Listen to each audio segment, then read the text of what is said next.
Pais. Podcast belajar. Yes. What's up people all over the world? Balik lagi bersama kita nih. Kali ini kita kedatangan tamu nih. Tamunya adalah pelajar. Dari mana nih, Step? Nah, tamu kita kali ini dari mana ya? Dari SMA yang 57 Jakarta Barat nih. Waktu dan tempatnya dipersilakan. Halo semuanya, perkenalkan, nama saya Talita Ayoriningrum dari SMA 57 Jakarta dan masih berada di kelas 10. Halo, aku Najla dari SMA Negeri 57 Jakarta. Aku sama kayak Talita masih kelas 10. Wah, keren-keren banget nih anak SMA 57. Nah, sekarang kita mau nanya-nanya nih tentang pelajaran kalian. Jadi kita mau nanya nih, sejarah sih lebih tepatnya Kesultanan Gorontalo. Sebelumnya kalian udah pernah belajar kan? Pernah sih, masih bisa lah jawab sebisanya. Tapi Kesultanan Gorontalo menurut aku salah satu kesultanan yang sangat menarik untuk dibahas. Kenapa tuh? Maklum, tidur mulu soalnya. Yang begini nih, nggak boleh dicontoh. Oh ya, by the way, tidurnya pas jam pelajaran sejarah doang atau semua pelajaran nih? Ya, Step gitu amat nanyanya. Jelas-jelas muka gue udah 11-12 sama Albert Einstein. Iya sih, mirip kalau dilihatnya dari di atas Gunung Jayawijaya. Pada sama tuh mulut. Udah, balik lagi ke topik dulu. Oke, jadi kita mau ngomongin tentang Kesultanan Gorontalo nih. Kita mau tahu nih, kok bisa sih jadi Kesultanan Islam? Itu saluran penyebarannya gimana ya? Di Indonesia, tepatnya di Sulawesi Selatan, banyak dipengaruhi sama perdagangan maritim dan budaya dengan negara-negara muslim lain di Asia Tenggara. Gak cuma itu, peran ulama dan misi dakwah memainkan peran penting dalam penyebaran agama Islam di wilayah tersebut atau bisa dibilang Sulawesi Selatan. Nama ulamanya siapa tuh kalau boleh tahu? Sejarah mencatat sejumlah nama ulama penyebar Islam di Goa, diantaranya ada Khatib Tunggal Abdul Makmur yang bergelar Datori Bandang dan Syekh Yusuf Al-Makassari. Wow, keren, detail banget penjelasannya. Tapi bisa ada Kesultanan Gorontalo tuh gimana dah? Sejarahnya gitu loh. Sejarah Kerajaan Gorontalo terbagi menjadi dua periode, yaitu yang pertama sebelum memeluk Islam dan setelah memeluk Islam. Pada awalnya di wilayah Goa tersebut terdapat 9 komunitas yang dikenal dengan nama Bate Salapang atau 9 bendera. 9 komunitas tersebut adalah Tambolo, Lakiung, Saumata, Parang-Parang, Data, Agang Jene, Bies, Kalili, dan Sero. Dengan berbagai cara, baik damai ataupun paksaan, 9 komunitas tersebut membentuk kerajaan Goa pada awal ke-14. Oh, jadi komunitas-komunitas yang jadi pendiri kerajaan Goa. Loh, kok Goanya doang? Talonya mana? Bisa sabar nggak? Itu Talita lagi ngomong, dengerin dulu. Iya, maaf. Kala itu, masyarakat dan penguasanya masih menganut kepercayaan animisme.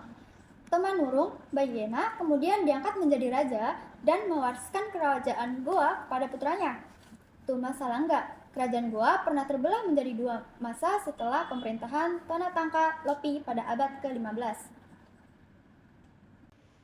Kok bisa?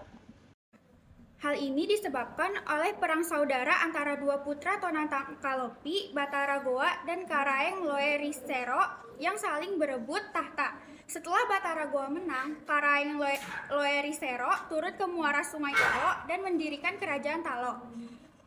Nah, hal menariknya mulai dari sini nih. Wah, emang abis itu kenapa? Aku bantu jawab ya. Jadi selama bertahun-tahun, dua kerajaan bersaudara ini tidak pernah akur, hingga pada akhirnya Raja Daeng Matanre Karaeng Tumapa Risi Kalona dari Goa membuat perjanjian dengan Talo. Dalam kesepakatan dua raja tetapi satu rakyat pada 1565. Perjanjian tersebut menyatakan bahwa kedua kerajaan tidak boleh saling melawan.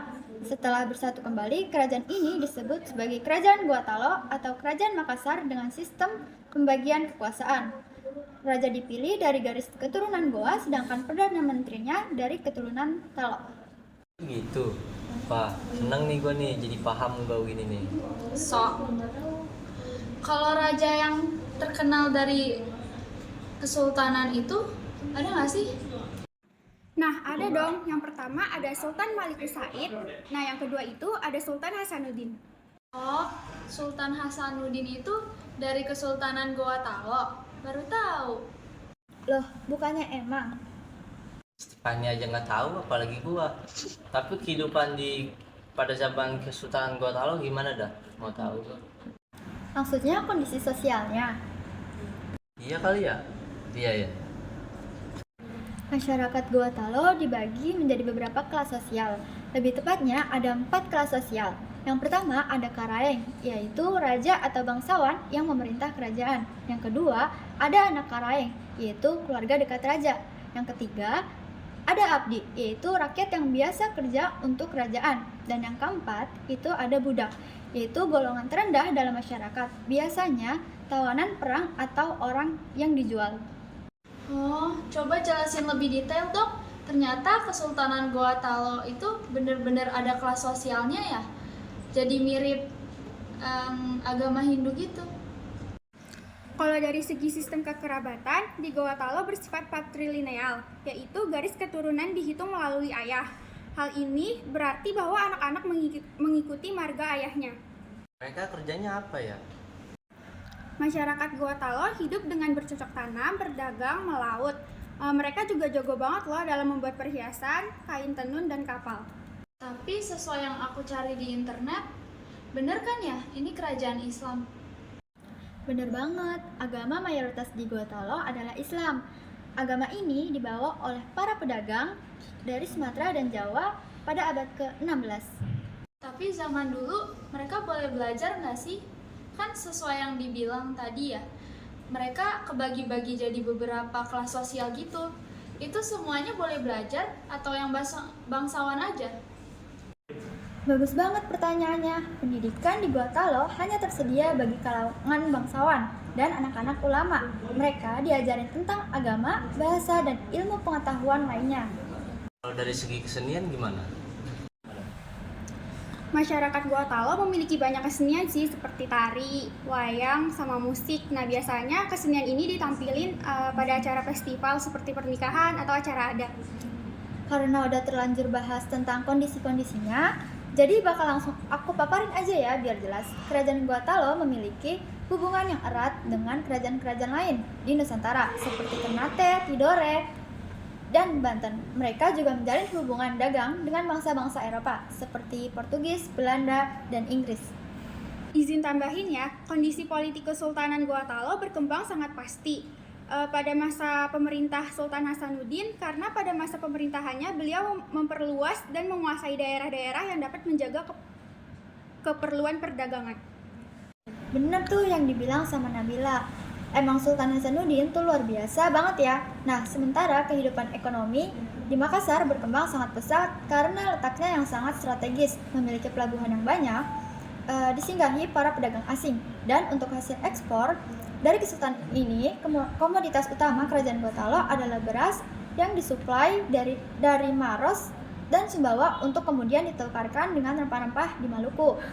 Sebelum mengenal sistem pembayaran, dengan menggunakan uang diterapkan sistem barter. Kalian keren banget deh, serius. Bisa sampai tahu sejauh itu. Wow banget. Itu otak nggak mengkerut apa? Ingat sebanyak itu. Gila banget sih ini, tepuk tangan dulu dong.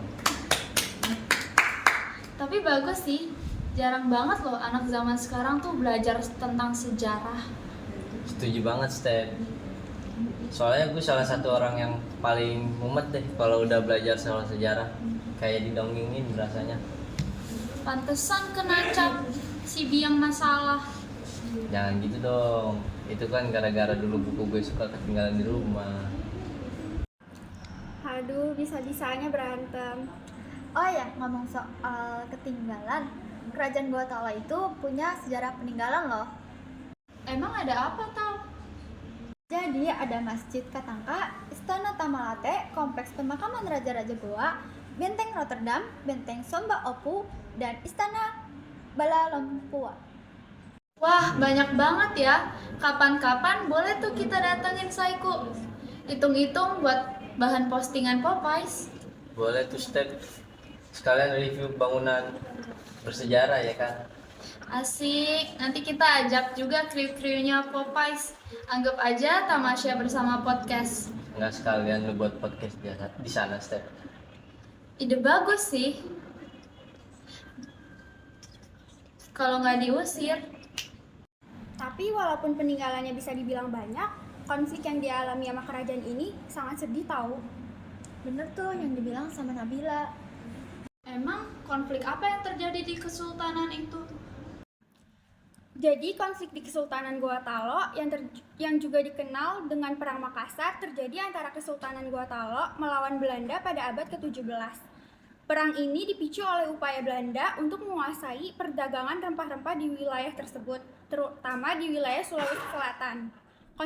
Konflik ini bertanggung jawab selama beberapa dekade dan akhirnya berujung pada kekalahan Kesultanan Goa Talo dan penaklukan wilayahnya oleh Belanda.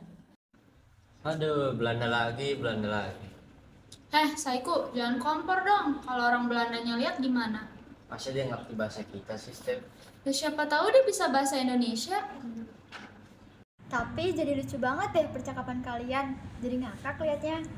Duh, maaf ya, jadi asik sendiri. Lagian dia nih aneh-aneh aja. Duh, serius, tapi ini tuh menghibur banget. Jadi suasananya jadi lebih santai gitu. Apalagi kita lagi bahas sejarah nih. Jadi malu deh. Ih, Nggak senang amat sih, Step. BTW, Sultanan Goa Talo berarti runtuh karena Belanda ya? Iya, bener tuh. Singkatnya, setelah melewati masa kejayaan, kerajaan Goa Talo mulai mengalami kemunduran. Faktor yang menyebabkan hancurnya kerajaan Goa Talo adalah politik adu domba yang dilakukan Belanda. Kala itu, Raja Bone, yakni Arupalaka, terpengaruh oleh adu domba Belanda untuk bersekutu dengan VOC menghancurkan Makassar. Kemudian, kerajaan Goa Talo mengakui kekalahannya setelah bertahun-tahun berperang. Pernyataan kekalahan itu ditandai juga dengan Perjanjian Bongaya pada tahun 1667. Setelah disetujuinya perjanjian tersebut, Sultan Hasanuddin menyerahkan kekuasaannya kepada Sultan Amir Hamizah. Wah, nggak terasa juga ya, udah sampai runtuh aja nih Kesultanan kita bahas. nah buat para listener kita nih, serius deh, Kesultanan Goa Talo itu menarik banget buat dieksplor lebih luas lagi. Menurut gue pribadi sih, nggak tahu ya. Gue ngerasa ini kerajaan tuh vibesnya unik banget. Ya gimana ya bilangnya, kayak punya daya tarik tersendiri lah. Real cuy, aku mau nanya deh, kalau menurut kalian berdua, Kesultanan Goa Talo tuh kayak gimana sih? Dari cara pandang atau menurut pendapat kalian aja nih?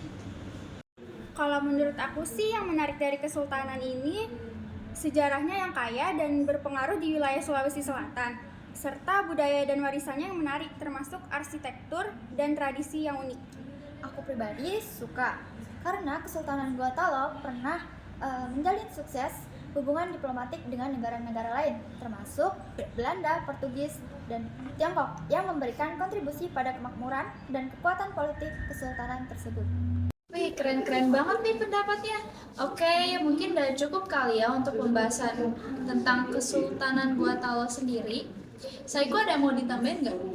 Wah, nggak ada sih, Step. Udah jelas banget. Mungkin gue mau bilang makasih buat Nabila dan Thalita yang udah menjadi pelajaran yang hebat. Gue pribadi sih kagum sama kalian berdua. Jarang banget anak zaman sekarang mau tertarik sama sejarah. Pesan gue buat kalian tetap rajin belajar dan mau punya rasa penasaran lebih terhadap ilmu, terutama sebagai generasi yang mendatang dan memajukan Indonesia. Terima kasih Kak untuk pesannya. Amin. Semoga kami bisa membawa nama bangsa Indonesia dan mengenalkan sejarah Indonesia kepada luar negeri untuk di masa yang akan datang. Amin. Terima kasih Kak atas doanya. Semoga Kak Saiku dan Kak Stefani sukses terus di PPS ini ya. Amin. Belajar yang benar ya, jangan malas-malas kalian biar bisa masuk ke universitas yang kalian inginkan. Oh ya, by the way, kalian mau masuk univ mana nih? Aku mau masuk UI Kak. Soalnya itu impian aku untuk belajar di sana pakai alma mater warna kuning. Kalau aku sih belum tahu, tapi yang pasti aku mau lebih giat belajar dulu supaya bisa masuk universitas yang aku mau. Mantap, yang begini nih harus ditiru ya. Makasih udah datang dan udah mau berbagi ilmu sama kita di Popeyes. Semoga ilmu yang disampaikan hari ini bisa bermanfaat bagi para pendengar setia kita ya. Amin. Sebelum kita tutup, jangan lupa closing dulu dong. Hampir lupa, tumbuh menjadi dewasa bersama ilmu dan giat belajar itulah Popeyes. Podcast belajar. Yes! Aduh, gua kenok lagi. Aduh, lu gimana sih mainnya, Aduh, gua gak kedengeran step. Nih, lu pakai handset nih, 100% terjamin bakalan stepnya kedengeran. Bener nih. Iya, nih sama satu lagi nih, lu pakai ini. Ini buat apa nih? Supaya enak mainnya nih, licin. Oke. Nah, mau tahu yang tadi gue kasih ke Seiku apaan? Nah, yaitu King Bass, Tria Aerophone bikin step kalian kita dengar maupun nyetel lagu. Nah, ini ada lagi nih yang buat main game, yaitu sarung tangan jempol. Nah, pakai ini auto aim langsung merah, tidak perlu pakai bedak-bedak lagi, makanya dibeli. Buat kalian yang suka ngegame, cocok banget buat ngebeli King Bass sama sarung tangan jempol ini. Jangan lupa dibeli di toko terdekat. See you.